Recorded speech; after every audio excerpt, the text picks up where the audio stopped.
इस वीडियो के प्रायोजक है दीपांश भाटिया नर्सिंग होम, आयुष्मान भारत व हरियाणा सरकार के पैनल पर भी उपलब्ध। हमारा पता है medical enclave near municipal council, Chandigarh road, Tohana.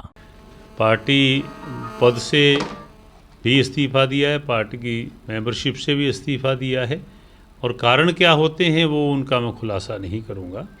वो कोई ना खुलासा करने की बात होती है, वो इंटरनल मामले होते हैं। संबंधों में किस तरीके से कोई फ़र्क आ जाए, आपस में कोई संबंधों में दरार आ जाए, वो भाई किसी भी रिश्ते में आ जाती है। पार्टी के राजनीति के लोगों में भी आपस में आ जाती है, संगठन के साथ भी आ जाती है। प्रधान जी, लगभग 30 साल का आपका राजनीतिक जो करियर रहा है, उसमें काफ़ी उतार चढ़ाव भी आपने देखने मिले। जो ये डिसीजन लिया, इसको आप किस तरीके से देखते हैं? 30 वर्षों का राजनीतिक करियर तो लोकदल के साथ रहा है। 23 मार्च 1994 से लेकर के 23 मार्च 2024 तक मुझे 30 वर्ष हो गए थे। तो वो कार्यकाल रहा, बहुत अच्छा रहा। कार्यकर्ता के रूप में हमने खूब मेहनत की, खूब काम किया, अपनी पार्टी को सींचने का काम किया। और ये जो रिज़ाइन है, रेजिग्नेशन है, ये स्वेच्छा से दिया, इस पर किसी का दोष नहीं मानता मैं। तो वक्त होता है कोई, उस वक्त पे ये फैसले हो जाते हैं ऐसे। तो फर्दर कोई आगे की बात करेंगे अपने साथियों से मिल करके। तो प्रधान जी, आज भी और कुछ और भी इस्तीफे हुए हैं, जिसमें ममता कटारिया का भी है, तो इससे जोड़ के देखा जा सकता है उसे भी? हाँ, चलो, मैं नहीं कह सकता कि मेरी वजह से कोई रिज़ाइन हो रहा है, किसी ने किया है।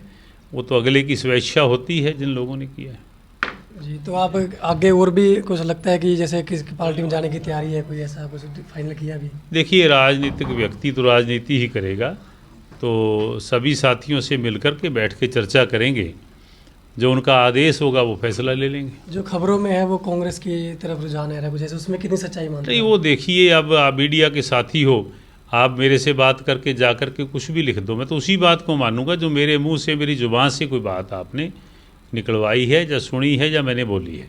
तो अभी अगर आज ही फैसला कर लिया तो दोस्तों की क्या वैल्यू हुई, जिनकी मैं बात कह रहा हूँ कि मिल कर के फैसला करेंगे।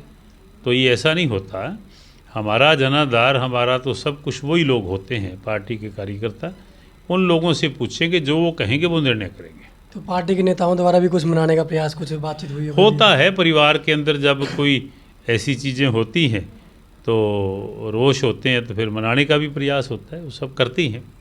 तो प्रधान जी, जो दूसरी पार्टी के आला कमान जो नेता है, क्या वो भी संपर्क में आए हैं आपके इस दौरान, कुछ ऐसा अभी तक? स्वाभाविक है, चुनावी वर्ष है तो ऐसी चीज़ें आती हैं, पार्टियां तो कहती हैं।